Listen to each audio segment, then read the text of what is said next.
빅토리아 이씨 사망 당시 현장을 담은 경찰의 바디캠이 공개됐습니다. LA에서 한 한인 남성이 무차별 폭행으로 숨졌습니다. 어제 오후부터 내린 폭우로 인해 뉴욕과 뉴저지 곳곳이 침수 피해를 입었습니다. 카멀라 해리스 부통령이 시카고에서 열리는 3박 4일 일정의 2024년 민주당 전당대회에 참석합니다. 뉴욕시에서 인력거가 심각한 사회적인 문제로 떠오르고 있습니다. 지난 주말 퀸즈의 더 글래스턴 지역의 한 주택에 무장 강도가 침입하는 사건이 발생했습니다. 퍼듀사가 자사의 냉동 치킨 너겟과 치킨 텐더 제품 대규모 리콜을 발표했습니다. 뉴저지 트랜짓 버스 운전사가 운행 중에 자신에게 침을 뱉은 승객을 때리고 목을 조른 혐의로 체포됐습니다.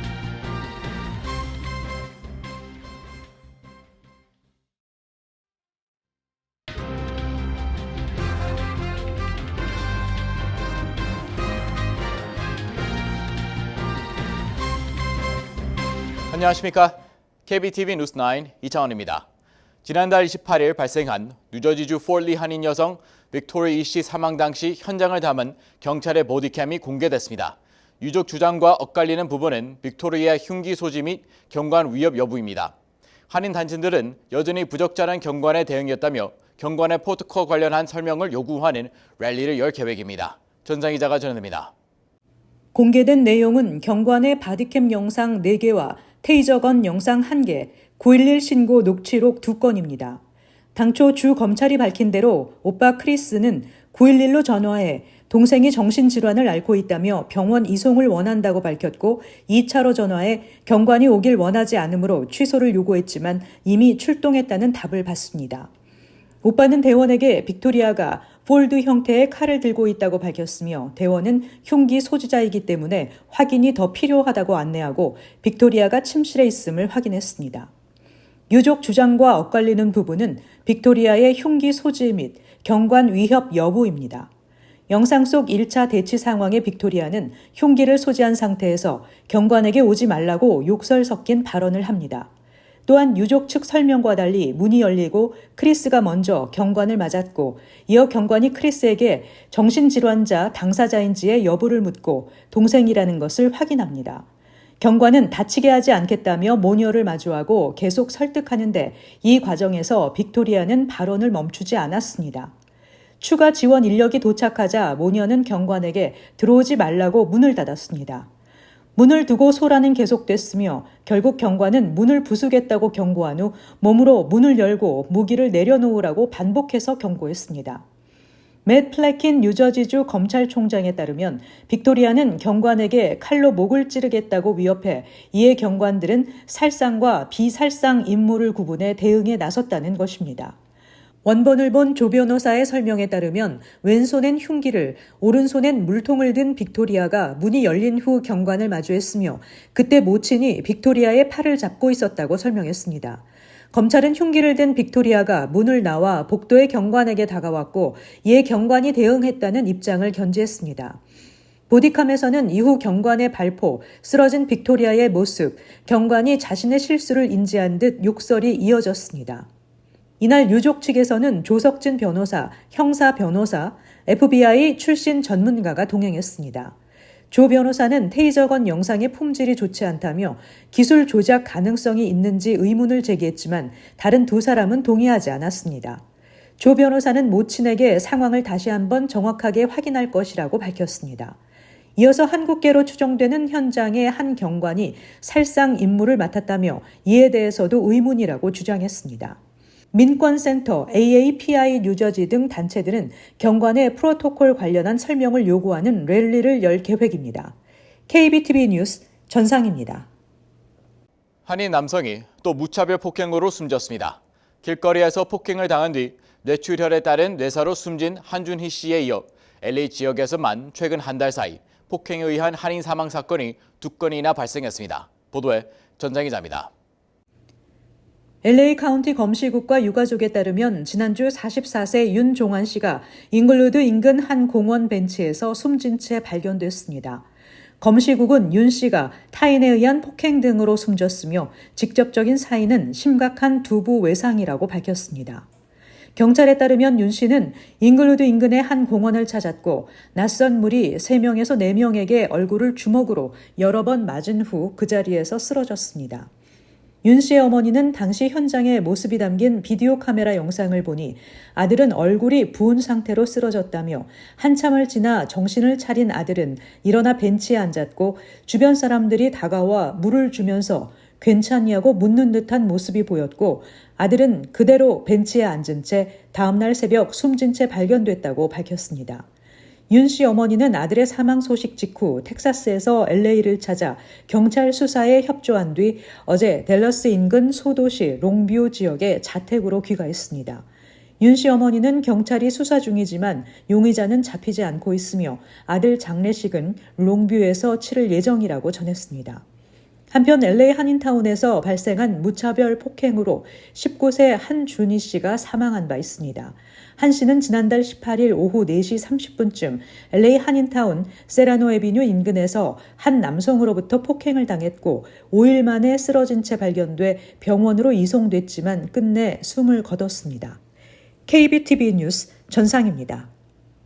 어제 오후부터 내린 폭우로 인해 뉴욕과 뉴저지 곳곳이 침수 피해를 입었습니다. 뿐만 아니라 열차 및 항공편이 지연 또는 취소되면서 주민들이 불편을 겪고 있습니다. 기러민 기자가 전해드립니다. 어젯밤 트라이스테이트 지역에서 3에서 5인치의 폭우가 내리면서 곳곳이 침수 피해를 입었으며 도로 침수, 공항 마비로 이어졌습니다. 뉴욕시 당국은 5개 보로 전역에 침수 경보를 발령했습니다. 국립기상청은 월요일 오전 뉴욕 롱아일랜드 서포 카운티 북서부 지역을 중심으로 홍수 비상사태를 선포했습니다. 서포 카운티 지역에는 밤사이 4에서 6인치의 비가 내렸습니다. 국립기상청은 소셜미디어 X를 통해 뉴욕 롱아일랜드의 상황을 전하며 생명을 위협할 수 있는 수준이라며 저지대 주민들은 즉시 높은 지대로 대피해야 한다고 경고했습니다. 뉴욕시경은 뉴욕시 맨해튼, 브롱스, 퀸즈 일부 지역 주요 고속도로가 물에 잠겨 폐쇄되는 상황이 이어졌다고 밝혔습니다. 센트럴파크 내 86스트리트 횡단로 다리 아래가 홍수로 인해 통행이 금지됐으며 맨해튼 첼시마켓 상점 안으로 빗물이 폭포수처럼 쏟아져 들어오고 쇼핑객들이 갑자기 불어난 물살을 피하려는 모습이 담긴 영상도 소셜미디어를 통해 공개됐습니다. 피해는 뉴저지에서도 속출했습니다. 뉴저지 주요 고속도로 일부가 물에 잠기며 이스트 오렌지 및 가든 스테이트 파크웨이에 수백 대의 차량이 고립되는 사태가 벌어졌습니다. 폭우로 인해 뉴욕에서 열차 운행이 중단됐으며 코네티컷주 옥스퍼드, 콘타운 등에서 차량들이 물에 잠기거나 쓸려 내려갔습니다. 인근 사우스버리 지역에서는 한 남성의 차량이 불어난 물에 의해 갇힌 상황에서 지나가던 시민의 도움으로 구조되기도 했습니다.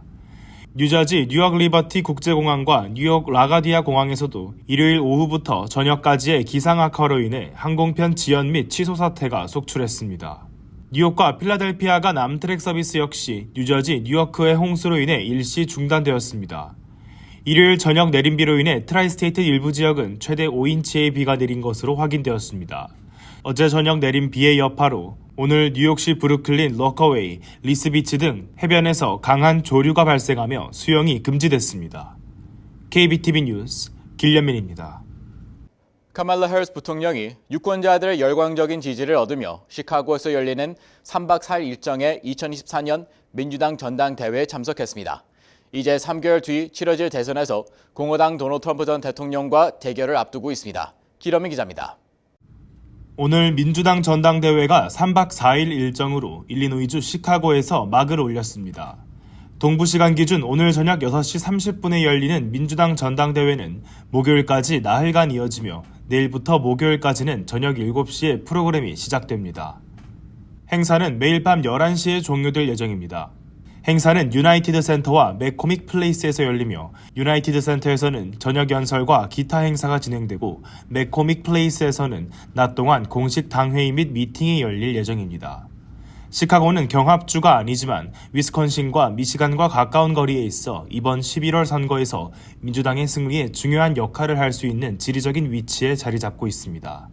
위스콘신과 미시간은 역사적으로 민주당이 우세 지역이지만 2016년 선거에서 트럼프 전 대통령 지지로 넘어갔다가 2020년 바이든 대통령이 다시 승리한 블루윌주로 꼽힙니다. 전당대회는 통상 4,000명 이상의 대의원들이 시카고에 모여 해리스 부통령을 민주당 대통령 후보로 인정하고 당의 강령을 승인하는 등의 일정이 이어집니다. 민주당은 국민을 위해라는 구호를 가치로 내세우며 오늘 첫날 행사를 이어가며 바이든 대통령이 연사로 나서 해리스 부통령을 차기 대권주자로 지지를 호소할 것으로 예상됩니다. 바이든 대통령은 이날 전당대회 연설을 통해 인플레이션 감축법 등 바이든 행정부의 주요 정책 성과를 강조한 뒤 민주주의 수호와 중산층 강화를 피력하는 메시지를 전달할 것으로 알려졌습니다. 이날 행사에서는 또 바이든 대통령 부인 질 바이든 여사뿐 아니라 힐러리 클린턴 전 국무장관도 나서서 지지 연설을 할 예정입니다. 둘째 날인 내일은 버락 오바마 전 대통령 부부와 해리스 부통령의 남편인 세컨드 젠틀맨 더그 에모프의 연설이 예정돼 있습니다. 셋째 날인 수요일에는 웰즈 주지사가 부통령 후보 수락 연설에 나서고 이어 빌 클린턴 전 대통령, 낸시 펠로시 전 하원의장, 피트 부티지지 교통부 장관도 합동 지지 연설에 나섭니다. 전당대회 마지막 날인 22일 해리스 부통령은 대통령 후보 수락 연설을 통해 비전을 공유하고 대선 승리에 각오를 다지며 전당대회 행사는 모두 마무리될 예정입니다. 현재 해리스 부통령은 최근 각종 여론조사에서 트럼프 전 대통령의 오차 범위 내에 앞선다는 결과가 잇따라 공개되면서 대선 승리에 대한 기대감이 높아지고 있습니다. 하지만 위험 요소도 존재합니다. 민주당 전당대회를 앞두고 바이든 행정부의 중동 정책을 규탄하는 대규모 친팔레스타인 시위가 전당대회 행사장 주변에서 예고된 상태라 긴장감이 고조되고 경찰 인력이 대거 배치된 상태입니다. KBTV 뉴스 길려민입니다. 뉴욕시에서 관광객들을 주로 태우고 다니는 인력거가 무법지대, 통제 불능 상태에 빠지며 심각한 사회적인 문제로 떠오르고 있습니다. 지역 사업권을 두고 인력거 종사자들 간 세력 다툼을 물론 이용객들에게 바가지 요금, 불친절, 심지어 성추행까지 저지르고 있는 것으로 드러났습니다. 김원민 기자가 전해드립니다. 뉴욕시 관광지에서 쉽게 볼 수 있는 화려한 인력거 기사들이 현지 주민들과 관광객을 공포에 떨게 하고 있어 새로운 사회적인 문제로 떠오르고 있습니다. 지난 수년간 인력거 기사들의 무법적인 행동은 심해지는 경향을 보이며 인력거 기사들끼리 서로 승객을 유치하려고 싸우거나 승객들에게 지나친 호객 행위를 하고 바가지 요금을 씌우고 일부 승객에게는 성추행까지 저지르고 있는 것으로 드러났습니다. 뉴욕시경이 공개한 자료에 따르면 올 들어 인력거 관련 소환장이 급증했습니다. 올 6월 30일까지 6개월 동안 1,493건의 소환장이 발부됐으며 이는 전년 동기 기록한 985건에 비해 51% 증가한 수치입니다. 인력거를 이용한 소비자들의 불만도 전년 대비 56% 증가했으며 8월 12일까지 총 94건의 불만이 신고 접수됐습니다. 맨해튼 쉐라톤 호텔에서 도어맨으로 근무하고 있는 랄프 멘데즈는 이들은 돈을 벌기 위해 관광객과 아이들을 노리는 피라냐와 같다며 인력거 기사들은 고객 유치를 위해 처음에는 엄청 친절하지만 그들의 탑승을 거부하면 180도 태도가 변한다고 덧붙였습니다. 미드타운 클럽에서 저녁 시간을 즐기고 나온 두 여성은 클럽 앞에서 대기 중이던 인력거 기사에게 성추행을 당했다고 신고했습니다. 이들은 인력거를 무료로 태워주겠다는 권유에 인력거에 탑승했지만 갑자기 인력거 기사가 뒷좌석으로 뛰어들더니 두 여성을 성추행하기 시작했다고 털어놨습니다. 뉴욕시경 및 뉴욕시 소비자보호국은 이러한 불법 행위에 대해 단속을 강화하고 있으며 올해 100대 이상의 불법 인력거를 압수했습니다. 뉴욕시 소비자보호국은 불법적인 영업행위 또는 괴롭힘을 당할 경우 즉시 경찰에 신고해야 한다고 강조했습니다. KBTV 뉴스 길려민입니다. 지난 주말 한인들도 많이 거주하는 퀸즈의 더글래스턴 지역의 한 주택에 무장 강도가 침입하는 사건이 발생했습니다. 3명의 무장 강도는 주택의 창문을 통해 침입해 가족을 위협하고 현금을 갈취해 도주했지만 바로 체포됐습니다. 전장 기자입니다. 사건은 새벽 2시쯤 마라톤 파크웨이와 컬먼 애비뉴 근처에서 발생했습니다. 경찰에 따르면 911에 도움을 요청하는 전화가 왔지만 전화가 끊어져 대원이 다시 전화를 걸자 한 여성이 작은 목소리로 집에 도둑이 들어왔다고 말했습니다. 경찰은 강도들이 총과 망치 2개를 휴대하고 있었으며 여성의 얼굴을 주먹으로 때렸다고 밝혔습니다. 경찰은 주택에 도착한 후 창문을 통해 가족들이 손을 위로 하고 바닥에 누워있는 모습을 볼 수 있었습니다. 집 침입 당시 집안에는 1살짜리 소녀를 포함한 8명의 가족이 있었습니다. 경찰은 13세 소년과 10살 소녀를 포함한 가족 6명은 집안에 인질로 잡혀 있었고 한 여성이 1살 아기를 품에 안고 탈출해 있는 것을 발견했습니다. 이후 강도들은 현금을 갈취하고 도주했지만 NYPD는 드론을 배치하고 즉시 강도 3명을 체포하고 돈을 회수했습니다. 경찰은 용의자들은 30대와 40대였으며 번호판이 없는 흰색 밴을 현장에서 견인했다고 밝혔습니다. KBTV 뉴스 전상입니다. 식품 제조업체인 퍼듀사가 냉동 치킨 너겟과 치킨 텐들 제품을 대규모 리콜합니다. 제품에 금속 와이어가 포함되어 있다는 신고에 따른 것으로 제품의 유통 기한은 내년 3월까지로 전국의 모든 소매점에서 판매되었습니다. 전장 기자가 전해드립니다. 펄듀사는 일부 고객이 제품에 금속 와이어가 박혀 있는 것을 발견했다고 신고한 데 따라 약 16만 7천여 파운드의 제품이 이물질로 오염됐을 수 있다고 결정하고 제품을 리콜한다고 발표했습니다. 펄듀와 농무부 식품안전검사국은 리콜 조치되는 제품은 펄듀 브레디드 치킨 텐더, 올게닉 치킨 브레스트 너겟, 펄듀 심플리 스마트 올가닉 브레디드 치킨 브레스트 너겟 등 3가지라고 밝혔습니다. 3가지 제품 모두 2025년 3월 23일에 유통기한이 있고 패키지 뒷면에는 시설번호 P33944가 있습니다. 이 제품은 전국의 소매점에서 판매됐습니다. 메릴랜드에 본사를 둔 펄듀는 해당 물질이 제한된 수의 소비자용 패키지에서 발견됐다고 밝혔습니다. 회사는 이 물질이 제조 공정에 실수로 들어간 매우 얇은 금속 와이어 가닥이라고 판단했습니다. 펄듀에 따르면 지금까지 제품을 먹은 것과 관련된 확인된 부상이나 부작용은 없습니다.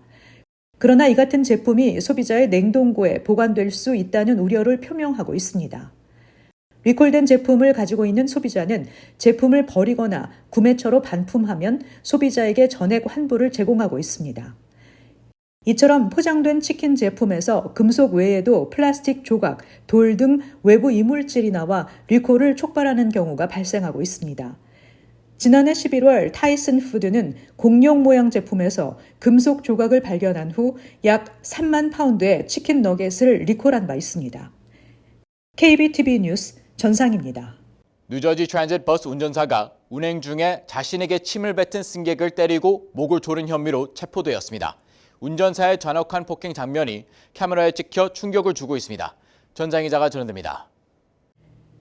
뉴저지 트랜짓 운전사인 토런 워커는 금요일 오후 뉴욕 지역에서 남성 승객과 격렬한 말다툼을 한 후 체포됐다고 RLS 미디어가 보도했습니다. 이 영상에는 운전사가 남성 승객을 목을 조른 채 좌석에 앉히고 이후 통로 한가운데에서 내리치는 모습이 담겨 있습니다. 운전사는 그런 다음 승객의 머리를 여러 번 때렸습니다. 영상에는 욕설과 함께 승객을 계속 때리며 소리치는 것이 들렸습니다. 워커가 승객의 목을 조르는 모습이 촬영됐는데 승객들은 겁에 질려 그에게 멈추라고 소리쳤습니다. 경찰은 브로드 스트리트 근처 콜트 스트리트에 멈춰선 버스에 올라타 워커가 여전히 승객을 때리고 있는 것을 발견했다고 전했습니다. 그는 중폭행 혐의로 체포됐습니다. 승객도 운전사에게 침을 뱉은 혐의로 기소됐다고 말했습니다. 승객은 난투에서 심각한 부상을 입지는 않았습니다. KBTV 뉴스 전상입니다. 캐시앱은 사용자 개인정보 유출과 관련해 회사 측 대응에 불만을 품은 사용자가 제기한 집단소송에서 합의금으로 1,500만 달러를 지급하기로 최근 결정했습니다. 캐시앱은 모바일 결제 앱으로 송금 서비스 외에도 주식 투자, 비트코인 구매, 특정 가맹점 결제 서비스 등을 제공합니다. 이번 합의에 따라 지난 6년 사이 캐시앱 사용자 중 개인정보 유출에 따른 피해를 입은 사용자는 2,500달러 이상의 보상금을 받을 길이 열렸습니다. 원고 측이 소송을 통해 제기한 첫 번째 정보 유출 사고는 2021년 발생했습니다. 캐시앱의 전 직원이 일부 미국 사용자의 거래 내역 등이 담긴 보고서를 동의 없이 다운로드한 일이 발생했습니다. 해당 직원이 다운로드한 보고서에는 고객의 이름, 계좌번호, 아이디, 주식 거래 현황 등이 포함됐습니다. 맨하튼 브로드웨이 뮤지컬을 절반 값에 관람할 수 있는 브로드웨이 위크가 다음 달 3일부터 15일까지 열립니다. 브로드웨이 주간 동안 뮤지컬과 연극 등 브로드웨이 극장가에서 공연 중인 작품 23편에 한해 입장권 2장 구입 시 한 장 가격으로 할인해주며 장당 수백 달러에 달하는 오케스트라 좌석의 경우 작품에 따라 장당 125달러로 할인받을 수 있습니다. 브로드웨이 위크 이벤트에 참여 중인 작품들은 위키드, 시카고, 알라딘, 라이언 킹, 해밀턴, 백 투 더 퓨처 등 공전의 히트를 기록하고 있는 뮤지컬들이 다수 포함되어 있습니다. 뉴욕시 교통국과 메트로폴리탄 교통공사가 지난 2개월 동안 진행된 단속 프로그램 계도 기간이 종료됨에 따라 오늘부터 버스 전용 차선 규정 위반 차량에 대한 벌금 티켓이 발부됩니다. 벌금은 첫 위반 시 $50이지만 상습 위반 시에는 최대 $250까지 물어야 합니다. 운행버스에 설치된 카메라를 이용해 실시되는 이번 단속 대상은 버스 전용 차선 침범 운행과 주정차, 버스 정류장 진입 방해 등 기존 버스 전용 차선 위반 차량 외에 버스 정류장에 불법 또는 이중 주차한 차량 등 버스 운행을 방해하는 모든 차량을 포함합니다. MTA에 따르면 카메라가 설치된 버스는 퀸즈와 맨하탄, 브루클린, 브롱스의 14개의 버스 노선 등입니다. 시칠리아 섬 팔레르모시 포르티첼로 인근 해역에서 22명이 탑승한 56m 길이의 요트가 침몰했습니다. 이 사고로 15명이 구조됐지만 1명이 숨지고 6명이 실종됐습니다. 실종자들은 영국, 미국, 캐나다 국적으로 파악됐습니다. 이들은 선실에 갇힌 것으로 추정된다고 언론이 보도했습니다. 언론은 소식통을 인용해 실종자 4명이 영국인이며 그중 유명 정보기술 IT 기업가 마이클 린치도 포함됐다고 보도했습니다. 린치의 부인도 요트에 타고 있다가 구조됐다고 소식통은 전했습니다. 커뮤니티 브리핑을 전해드립니다.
이어서 환율과 증시 전해드립니다.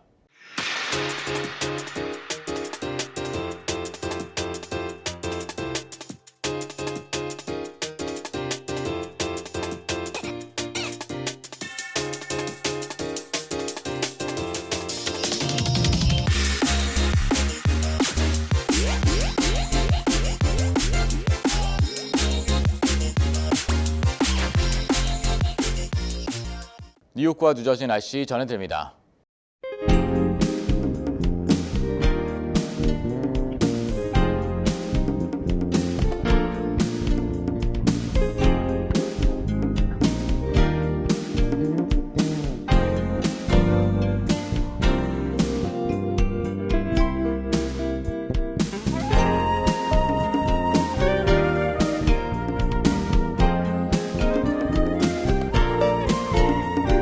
네, 오늘도 뉴스 마칩니다. 시청해 주셔서 감사합니다.